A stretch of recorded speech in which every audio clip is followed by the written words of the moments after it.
നടൻ ദിലീപിന്റെ VIP ദർശനത്തെ തുടർന്നായിരുന്നു കോടതിയുടെ വിമർശനം. എന്നാൽ ആ ഒരു വിഷയത്തോട് പ്രതികരിച്ച ആളെന്നുള്ള രീതിയിൽ എനിക്ക് പറയാനുള്ളത്, ദിലീപ് മാത്രമല്ല അത്തരത്തില് VIP ദർശനം ശബരിമലയിൽ സന്നിധാനത്ത് നടത്തുന്നത്.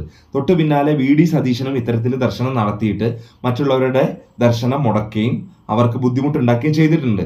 ഇതിനും അകമ്പടി കൊടുത്തത് പോലീസും ദേവസ്വവും തന്നെയാണ്. ബഹുമാനപ്പെട്ട കോടതിയോട് ഒരേ ഒരു അപേക്ഷയുണ്ട്. ശബരിമലയിൽ സന്നിധാനത്ത് VIP ദർശനങ്ങൾ റദ്ദാക്കാൻ പറ്റുമെങ്കിൽ ഏറ്റവും ഉചിതമായ നടപടി അതായിരിക്കും. എല്ലാ ഭക്തരും അയ്യപ്പന്റെ മുമ്പിൽ ഒരുപോലെയാണ്, സന്നിധാനത്ത് ഒരുപോലെയാണ് എന്ന് മനസ്സിലാക്കിക്കൊണ്ട് അത്തരത്തിലൊരു ഉത്തരവാണ് കോടതി പുറപ്പെടുവിക്കേണ്ടത്. അല്ലാതെ ഏതെങ്കിലും ഒരു വ്യക്തിയെ മാത്രം ടാർഗറ്റ് ചെയ്തുകൊണ്ട് വിമർശനം ഉന്നയിക്കുന്നതല്ല ശരിയായ നടപടി എന്നാണ് എൻ്റെ വ്യക്തിപരമായിട്ടുള്ള അഭിപ്രായം.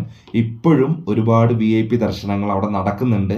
അത് അനുവദിക്കാൻ പാടില്ല എന്നാണ് എനിക്ക് പറയാനുള്ളത്. വേറെ ഒന്നും കൊണ്ടല്ല, സാധാരണക്കാരായിട്ടുള്ള ഒരുപാട് അയ്യപ്പ ഭക്തരുടെ ദർശനത്തിന് അത് ഭംഗം സൃഷ്ടിക്കുന്നു.